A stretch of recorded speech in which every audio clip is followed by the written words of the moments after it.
घरेलू इलाज और वज़ाइफ चैनल में खुशामदीद। सबसे पहले जिसने मेरा चैनल सब्सक्राइब नहीं किया तो सब्सक्राइब कर ले और बेल के बटन को भी दबा ले ताकि आपको नोटिफिकेशन मिलता रहे।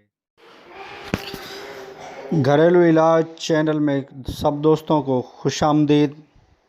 आज मैं ऐसा आपको वजीफ़ा अर्ज़ कर रहा हूँ कि काफ़ी लोग मुलाज़मत मिलने के लिए वज़ाइफ ढूंढते रहते हैं, तो मैं उन्हें मुलाज़मत मिलने का एक अमल बताऊंगा।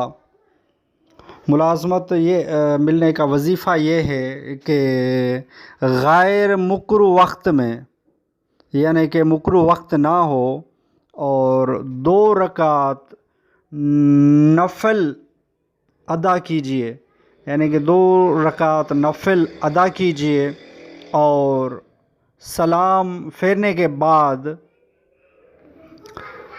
या लतीफ़ हो 182 बार 182 मरतबा पढ़ें। अव्वल आखिर दुरूद शरीफ पढ़कर जायज़ और आसान मुलाज़मत या रिज़्क़ हलाल मिलने के लिए दुआ कीजिए। इंशाअल्लाह दुआ कबूल होगी। ये बेहतरीन वजीफ़ा है। अल्हम्दुलिल्लाह ये बहुत ही अच्छा वजीफ़ा है। आप इसे शुरू करें, इंशाअल्लाह बहुत ही फ़ायदा होगा। ये वजीफ़ा तमाम बेहतरीन है। तो जिससे मेरी वीडियो अच्छी लगी हो तो लाइक कर दीजिएगा। अगर चैनल सब्सक्राइब नहीं किया तो चैनल को भी सब्सक्राइब कर दीजिए।